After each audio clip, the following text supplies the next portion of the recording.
આજે મારે તમારી સાથે એક એવી વાત કરવી છે જે કદાચ તમારા મનમાં પણ ઘણીવાર આવતી હશે. આપણે જોઈએ છીએ કે ઘણા લોકો નિયમિત ચાલવા જાય છે, કસરત કરે છે, મોંઘી મલ્ટીવિટામિન કે કેલ્શિયમની ગોળીઓ પણ લે છે, છતાંય શરીર જડ થઈ ગયેલું લાગે. સવાર પડે ને પથારીમાંથી ઊભા થવામાં આળસ આવે, ઘૂંટણમાં કટકટ થાય, પગના તળિયા બળતા હોય અને સાંજ પડતા સુધીમાં તો જાણે શરીરમાંથી બેટરી જ લો થઈ ગઈ હોય એવું લાગે. ઘણાને એમ થાય કે હવે ઉંમર થઈ એટલે આવું તો રહેવાનું, પણ ના, આ સમજવું બહુ જરૂરી છે. મારી સોસાયટીમાં એક ભાઈ છે, એમની ઉંમર માંડ 40 આસપાસ હશે. એમને જોઈને જ તમને લાગે કે એમના ચહેરા પર અત્યારથી જ થાક વર્તાય છે.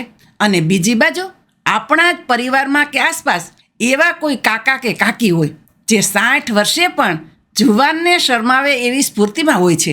તો સવાલ એ થાય કે ઉંમર તો બંનેની વધી રહી છે, તો ફરક ક્યાં છે? ફરક છે શરીરની અંદર ચાલતા એક છુપા નુકસાનમાં, જેને સાયન્સની ભાષામાં સાયલન્ટ ડેમેજ કહેવાય. અને નવાઈની વાત એ છે કે આપણે લેબોરેટરીના રિપોર્ટ કઢાવીએ ને તો એમાં બધું નોર્મલ આવે. શુગર માપનું હોય, બીપી માપનું હોય, પણ શરીર સાથ ન આપતું હોય. આને સમજવા માટે આપણે એક સાદું ઉદાહરણ લઈએ. ધારો કે તમારા ઘરમાં સિલાઈ મશીન છે અથવા કોઈ ગાડી છે. તમે એનો રોજ ઉપયોગ કરો એટલે થોડો ઘસારો તો લાગે જ, એ સ્વાભાવિક છે.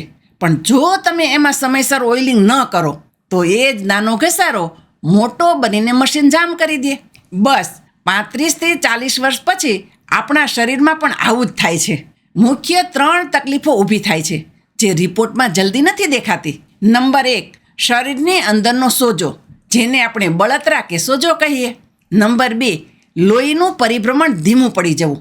નંબર 3, ઇન્સ્યુલિન રેઝિસ્ટન્સ, એટલે કે ખોરાકમાંથી મળતી શક્તિ કોષો સુધી બરાબર ન પહોંચવી. આના કારણે જ તમને વગર કારણે થાક લાગે છે, સાંધા જકડાઈ જાય છે અને નાની ઉંમરે ઘટપણ દેખાવા લાગે છે. તો હવે આનો ઉપાય શું? આપણા રસોડામાં એક એવી ઔષધિ છે જે આ 3 તકલીફો પર અદ્ભુત કામ કરે છે, અને એ છે મેથીના દાણા. હા, તમને થશે કે આ તો ડાયાબિટીસવાળા માટે હોય, પણ ના, આયુર્વેદ અને હવે તો આધુનિક વિજ્ઞાન પણ માને છે કે મેથી એ શરીરના કંટ્રોલ સિસ્ટમને રિપેર કરવાનું કામ કરે છે. જ્યારે તમે મેથીને પલાળો છો ને ત્યારે તેમાં રહેલા રેસાઓ એટલે કે ફાઇબર એક્ટિવેટ થાય છે. આ ફાઇબર ખાલી પેટ સાફ નથી કરતા, પણ શરીરની અંદર જે બળતરા છે એને શાંત કરે છે.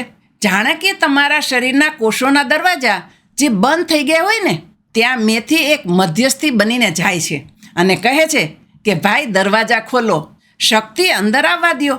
જો તમારી ઉંમર 35થી ઉપર છે, સવારે ઉઠો ત્યારે શરીર અકડ લાગે છે, પેટની ચરબી વધી રહી છે, અથવા ઘરમાં ડાયાબિટીસનો વારસો છે, તો તમારે આજથી જ મેથીના દાણા શરૂ કરી દેવા જોઈએ. આ કોઈ દવા નથી, પણ એક સિગ્નલ છે શરીરને કે હવે રિપેરિંગનું કામ ચાલુ કરો. લેવાની સાચી રીત ખાસ સાંભળજો. ઘણા લોકો ફરિયાદ કરે કે અમે તો લીધી પણ કંઈ ફેર ન પડ્યો, કારણ કે રીત ખોટી હોય છે. રાત્રે સૂતી વખતે 1 ચમચી એટલે કે ટીસ્પૂન મેથીના દાણા 1 કપ પાણીમાં પલાળી દો. સવારે ઉઠીને ખાલી પેટે એ પાણી ગાળીને પી જવાનું અને દાણાને ખૂબ ચાવીને ખાઈ જવાના. શરૂઆત હંમેશા ઓછી માત્રાથી કરજો. 1 નાની ચમચીથી શરૂ કરો.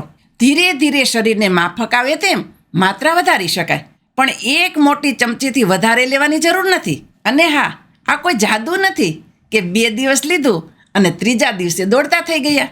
આ એક દેશી ઉપચાર છે. શરીરને આની અસર સમજતા વાર લાગે. ઓછામાં ઓછા 21 દિવસ સળંગ પ્રયોગ કરજો અને સારામાં સારા પરિણામ માટે 3 થી 4 મહિના ચાલુ રાખો. ગભરાશો નહીં, આ કુદરતી વસ્તુ છે. યોગ્ય માત્રામાં લેશો તો નુકસાન નહીં કરે. મિત્રો, તંદુરસ્તી એટલે ખાલી રિપોર્ટ સારા હોવા એમ નહીં, પણ તમને અંદરથી સ્ફૂર્તિ લાગવી જોઈએ.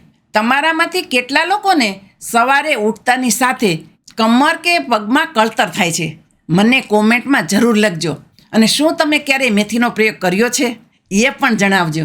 જો તમને આ માહિતી કામની લાગી હોય તો વિડીયોને લાઈક કરજો અને તમારા સગા સંબંધીઓ સાથે શેર કરજો.